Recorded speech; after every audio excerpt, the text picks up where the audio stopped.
2% के जर्नैल की जुर्रत है ये वो बात कर सके किसी लीडर के बारे में।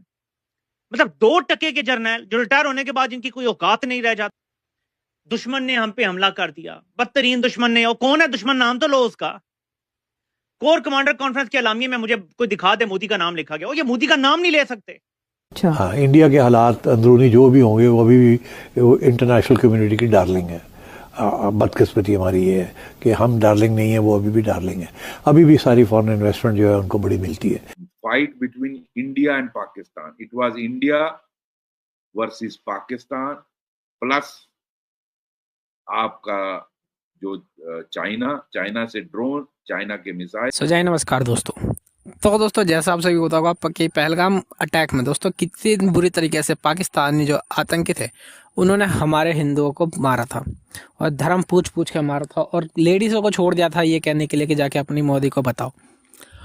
और दोस्तों काफ़ी टाइम से जब ये वाक़या हुआ तो कोई भी हलचल मोदी जी नहीं कर रहे थे, वो साइलेंटली अंदर अंदर काम कर रहे थे।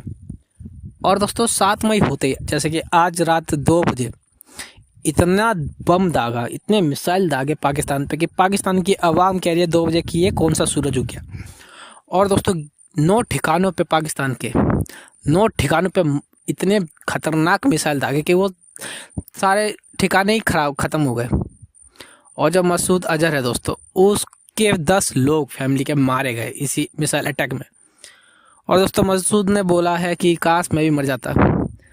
तो जैसे जिस तरीके से आतंक उन्होंने फैलाया था, जो उनको लगता है कि दूसरों को मारना अच्छा होता है, आज जब उनके यहीं से मर गए तब उनको पता चल रहा हो कि कैसा होता है खुद के लोगों की जान चली जाना और मरते हुए देखना।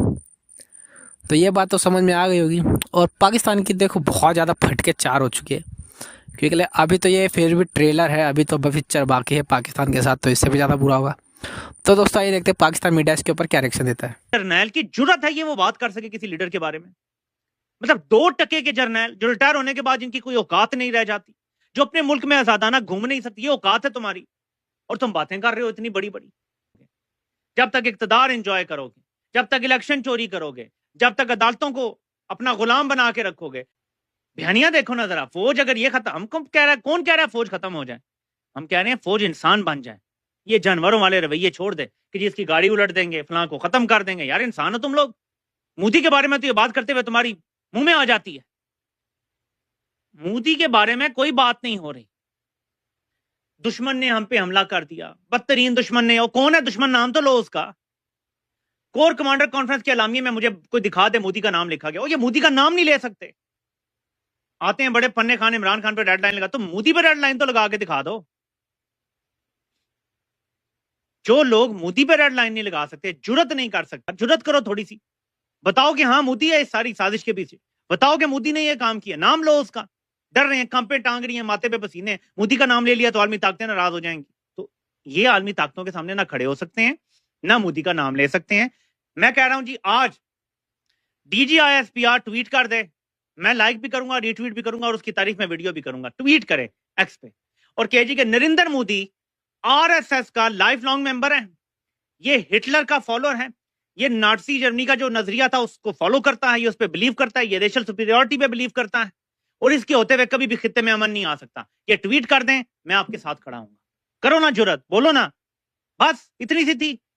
तो ये इनकी औकात है मेरे पाकिस्तानी, जो मैं आपको बता रहा हूं, जो यहाँ पे रेड लाइनें लगाते, औकात टोटल ये है। तीसरा मुल्क तस्फिया करा सकता है, जैसे 1971 के बाद हमने देखा कि जुल्फिकार अली भुट्टो साहब रशिया गए थे कि मुआहदा करा दें इंडिया के साथ। फिर 2001 में हमने देखा अमेरिका का किरदार रहा।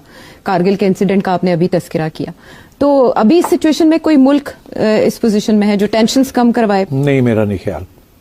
उसकी वजह यह है कि इंडिया चाहता ही नहीं है कि टेंशंस कम हों। हम चाहते हैं कि टेंशंस कम हों, इंडिया नहीं चाहता कि टेंशंस कम हो। वो समझते हैं कि हम इस वक्त बड़े कमज़ोर मुल्क बन चुके हैं, हमारे एक बड़ा ख़तरनाक दौर से दूर रहे हैं। अंदरूनी हालात भी अच्छे नहीं हैं, लड़ाई झगड़े चल रहे हैं, हमारे यहाँ भी तो मसले बने हुए हैं ना, और ऊपर से आइसोलेट भी हुए हुए हैं। अमेरिका उस तरीके से जप्फी नहीं डाले हुए हमें, और इकॉनमी जो है वो भी ऐसे ऐसे हो रही है, और ईरान और अफगानिस्तान के साथ तल्लुकात इतने अच्छे नहीं हैं, एंड सो ऑन। लेकिन भारत के भी तो अंदरूनी हालात इतने बेहतर नहीं है, और बांग्लादेश के साथ उसने देखें उसका मामलात किस तरह बिगड़े, खारिजा सतह पर भी वो अकेला होता जा रहा है। नहीं, नहीं हो रहा। अच्छा। हाँ, इंडिया के हालात अंदरूनी जो भी होंगे वो अभी भी इंटरनेशनल कम्युनिटी की डार्लिंग है। बदकिस्मती हमारी ये है कि हम डार्लिंग नहीं है, वो अभी भी डार्लिंग है।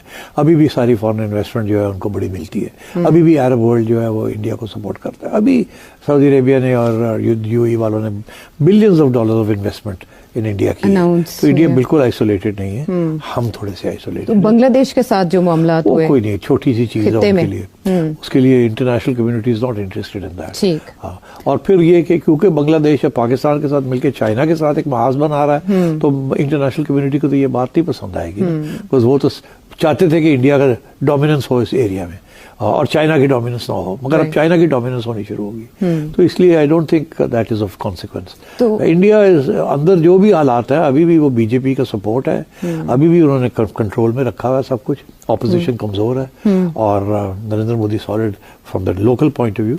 अभी कोई उसको खतरा नहीं किसी किस्म का। एंड इंडिया, दुनिया देख रही थी कि इंडिया क्या करेगा। इस बार इन्होंने हिमाकत की, जो रिलीजन पूछ के और उनकी वाइफ के सामने, बच्चों के सामने हमारे लोगों का रिलीजन पूछ के उनकी पेंटें उतरवा के इन्होंने अटैक किया। और ये अगर आपको याद होगा, आसिम मुनीर ने कुछ दिन पहले एक बयान दिया था, बड़ा वायरल हुआ था। वो हमने टेररिस्ट ने हमारे अटैक किया, हमने उनको हिट किया। अब पाकिस्तान सारी दुनिया के सामने एक्सपोज हो गया, क्योंकि हमारे पास तो टेरर कैंप नहीं है, किसको हिट करेगा। इन्होंने वापस रिटेलिएट किया और यहाँ आपका वो आएगा, जो ड्रोन्स थे, swarm of drones, and we witnessed it in Jammu.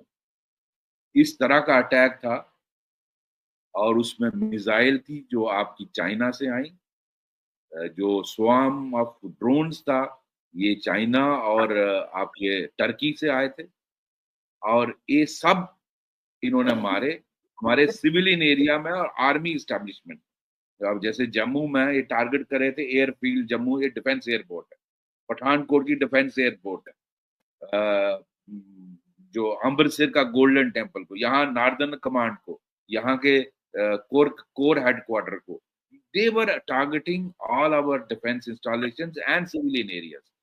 लेकिन हमारा एयर डिफेंस इतना बढ़िया था, S-400 और आकाश तीर जो मेड इन इंडिया है, उसने इनको बिल्कुल नाकाम कर दिया, सबको ध्वंस कर दिया। अल्टीमेटली हमारा एयर डिफेंस सिस्टम इतना बढ़िया पुख्ता निकला, वो बिल्कुल कुछ नहीं कर सका 700-800 ड्रोन और मिसाइलें मारने के बाद।